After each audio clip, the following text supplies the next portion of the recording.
अब तो ये मान लो कि बीजेपी का यहाँ सुपड़ा साफ है, यहाँ हिंदू मुस्लिम सब मिल चुका। और हम सारे किसान यूनियन के साथ हैं, सारे हिंदू मुसलमान एक होने चाहिए और भाजपा को हराना चाहिए। एक यहाँ पर खाई बन गई थी, उस सब खत्म हो गई, सब खत्म हो गई।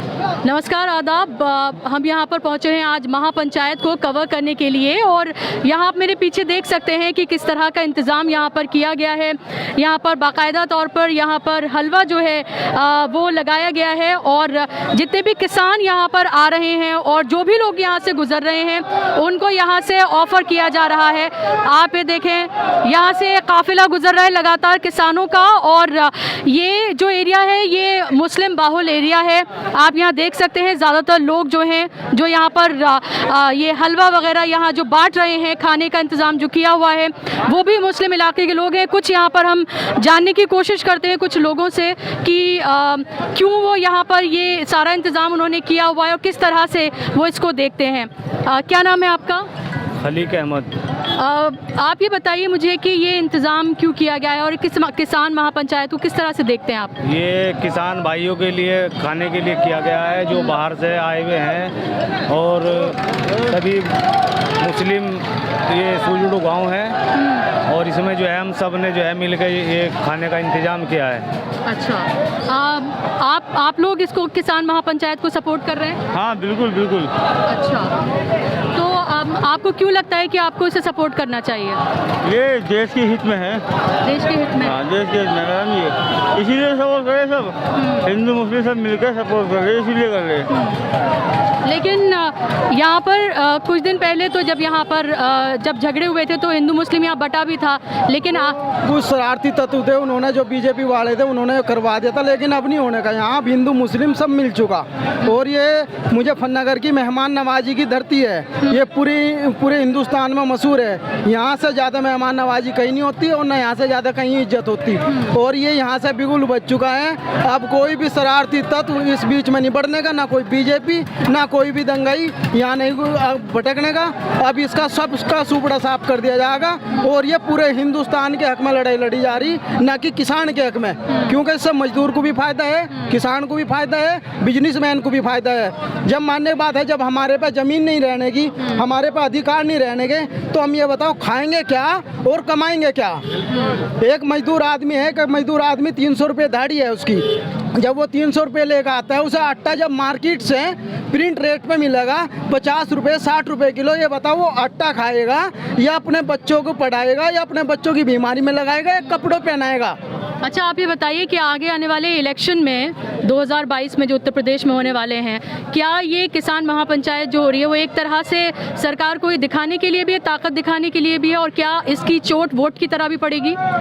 वो तो सारे काम होंगे इसमें। अब तो ये मान लो कि बीजेपी का यहाँ सुपड़ा साफ है। ये इसी के लिए नहीं है, आगे जो भी सरकार और भी बनेगी उसके भी कान खुलेंगे इससे। हमारा जो काम है, हमारा काम है सिर्फ यानी कि पूरे हिंदुस्तान के मजदूर तबके की, किसान तबके की, सबकी लड़ाई लड़ना।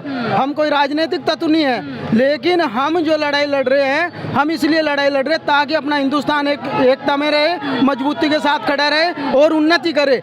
जो देश जिस सोने की चिड़िया हमारा देश कहलाता था, लेकिन आज देखो WHO से हमने पैसा लिया है हमारी सरकार ने। यहाँ के स्टेशन, यहाँ के ये रेलवे स्टेशन, यहाँ के एयरपोर्ट, यहाँ के लाल किला सब गिरवी धर दिए, सब बेच दिए। WHO से यहाँ पे इतना पैसा आया है। ये जो बोर्ड लग रहे हैं पेट्रोल पंप पे कि 5 किलो आटा ले जाओ, 5 किलो आटा ले जाओगे, जब हमारा बोर्ड पेट्रोल पंप पे लगेगा, हमारे देश में टूरिस्ट भी आता है, जब टूरिस्ट उस बोर्ड का देखेगा तो वो देखेगा कि हमारा ये इंडिया जो है ना भुक्का नंगा हो चुका है। 5-5 किलो आटा दिया जा रहा है यहाँ पे। लेकिन वो तो गरीब की मदद भी तो है ना उसमें। हाँ जी, गरीब की मदद कहाँ से? WHO से पैसा आ रहा है। WHO ने उस पर शर्त रख के पैसा दिया है कि आप ये स्कीम लागू करो और ये स्कीम जब यहाँ पे लागू होगी, मैं भी एक रिपोर्ट पढ़ी है, आप ये बाकायदा है, ये नेट पे है, ये मैं कोई अपने दौर से नहीं बता रहा। WHO की और IMF, ये 2 संस्था है विदेशी, इन्होंने पैसा दिया है हमारे देश को। मोदी जी ने हमारे पैसा लिया है और वो शर्त के अनुसार पैसा लिया है। इसमें क्या है, हमारा देश आने वाली जो भी सरकार होगी, केंद्र सरकार, उस पर बोझ भी नहीं सहे जाने का, क्योंकि जब तक हमारा देश इतना कमज़ोर हो चुका होगा, इतना कर्जमंद हो चुका होगा कि आने वाली सरकार पे बोझ उठने का ही नहीं। तो तो ये वो इलाका है, आप ये देखें मुजफ्फरनगर में हम यहाँ पर मौजूद हैं। 2013 में हमने देखा था कि किस तरह से जो दंगे हैं उनका दंश झेला था और एक तरह से हिंदू मुस्लिम के बीच में जो है वो खाई आई थी। लेकिन कहीं ना कहीं ये जो किसान आंदोलन है उसके बाद ये देखने के लिए मिल रहा है कि फिर से जो हिंदू मुसलमान हैं वो एक मंच पर आए हैं और ख़ास तौर पर जाटों मुसलमानों के बीच में जो एक खाई बनी थी, कहीं ना कहीं लग रहा है कि वो एक बांटने की कोशिश ज़रूर इस किसान आंदोलन ने की है। और इसका नज़ारा आप देख सकते हैं, मेरे इर्द गिर्द आप देखिए कितनी बड़ी तादाद में जो है ये जो लोग मौजूद हैं, ज़्यादातर इसमें मुसलमान हैं। ये मुस्लिम बाहुल इलाका है। बाकायदा तौर पर यहाँ पर खाने पीने का इंतज़ाम किया गया है किसानों के लिए और यहाँ से किसानों का काफ़िला जो है वो लगातार निकल रहा है। और इन लोगों को ये भी लगता है कि ये एक मौका है, बीजेपी की जो सरकार है जिसने कोई काम उस तरह से नहीं किया जैसे इन लोगों का मानना है, कि उसको एक तरह से सबक भी सिखाया जा सकता है। और भी लोग यहाँ मौजूद हैं, आप लोग क्या सोचते हैं इस किसान आंदोलन को? किसान आंदोलन एक एकता होनी चाहिए, बस यही है जी। तो आपको ये लगता था जो एक यहाँ पर खाई बन गई थी उस सब खत्म है, सब खत्म हो गई, सब खत्म हो गई है, आप सब भूल गए? सब भूल गए। वो खाई सारी खत्म होएगी और हम सारे किसान यूनियन के साथ हैं। सारे हिंदू मुसलमान एक होने चाहिए और भाजपा को हराना चाहिए। आप सब भूल गए हैं जो 2013 में हुआ था? 2013 में एक इन लोगों को अपना मुखालता था, ये बीजेपी के कहे में आ गए थे। आज इन्होंने भी जो इनके साथ लगे थे उन्होंने अपनी गलती स्वीकार करी है कि वो हमारी भूल थी। उसके बाद सब एक है। जब से इसका तांडव देख रहे हैं बीजेपी का, सब इससे परेशान है, हर तरह से इसको सड़क पे लाना चाहते हैं मिलजुल के। अच्छा, आप ये बताइए यहाँ पर क्योंकि ज़्यादातर मुसलमान मौजूद हैं, आप लोगों के मुद्दे क्या हैं इस इलेक्शन में? मुद्दे तो यही हैं, जैसे ये नए नए फार्मूले लाते हैं एनआरसी का।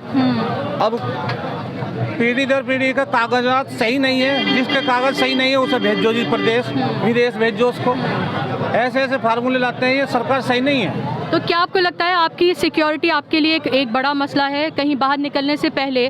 क्या आप सोचते हैं कि क्योंकि आपकी दाढ़ी या टोपी है, आपका नाम मुसलमान है आप, तो आपको डर लगता है बाहर निकलते में?